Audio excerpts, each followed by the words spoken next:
যুক্তরাষ্ট্রের সাথে কূটনৈতিক যোগাযোগ ও আলোচনা অব্যাহত রাখতে প্রস্তুত ইরান। দুই দেশের মধ্যকার বিদ্যমান সংকট নিরসনে চীনের যে কোনো ধরনের মধ্যস্থতা বা কূটনৈতিক সহায়তাকে স্বাগত জানাবে তেহরান।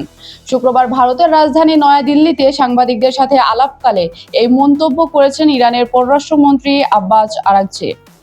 একই সাথে তিনি জানান, মার্কিন প্রশাসনের পক্ষ থেকে আবারও আলোচনার বার্তা পেয়েছে ইরান। সংবাদ সংস্থা এএফপি জানায়, সম্প্রতি মার্কিন প্রেসিডেন্ট ডোনাল্ড ট্রাম্প দাবি করেন, চীনের প্রেসিডেন্ট শি জিনপিং হরমুজ প্রণালী পুনরায় খুলে দিতে সহায়তার প্রস্তাব দিয়েছেন। একই সাথে চলমান যুদ্ধের সময় ইরানকে সামরিক সহায়তা না দেওয়ার প্রতিশ্রুতিও দিয়েছে চীন।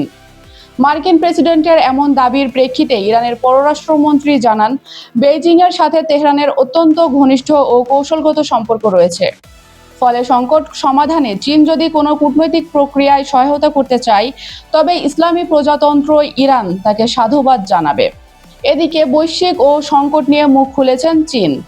বেইজিং জানিয়েছেন, গত ২৮ ফেব্রুয়ারি যুক্তরাষ্ট্র ও ইসরায়েলের হামলার মাধ্যমে যে সংঘাতে শুরু হয়েছিল তা বন্ধে শুরু থেকেই কাজ করছে তারা। চীনের পররাষ্ট্র মন্ত্রণালয়ের মতে, এই সংঘাত অব্যাহত থাকার কোনো যৌক্তিকতা নেই। দ্রুত এর সমাধান খোঁজা কেবল যুক্তরাষ্ট্র ও ইরানের জন্যই নয়, বরং আঞ্চলিক ও বৈশ্বিক স্বার্থেও অত্যন্ত জরুরি। অন্যদিকে ওয়াশিংটন ও তেহরানের মধ্যকার এই দ্বন্দ্বে মধ্যস্থতাকারী হিসেবে কাজ করছে পাকিস্তান।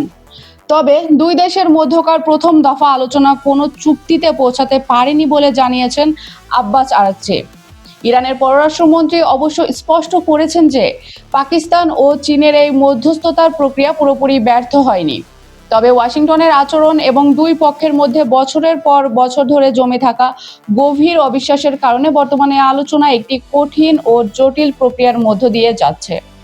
আন্তর্জাতিক অঙ্গনের এমন সব গুরুত্বপূর্ণ ও ব্রেকিং খবরের আপডেট সবার আগে পেতে আমাদের চ্যানেলটি সাবস্ক্রাইব করুন এবং বেল আইকনটি চেপে পাশেই থাকুন। ধন্যবাদ।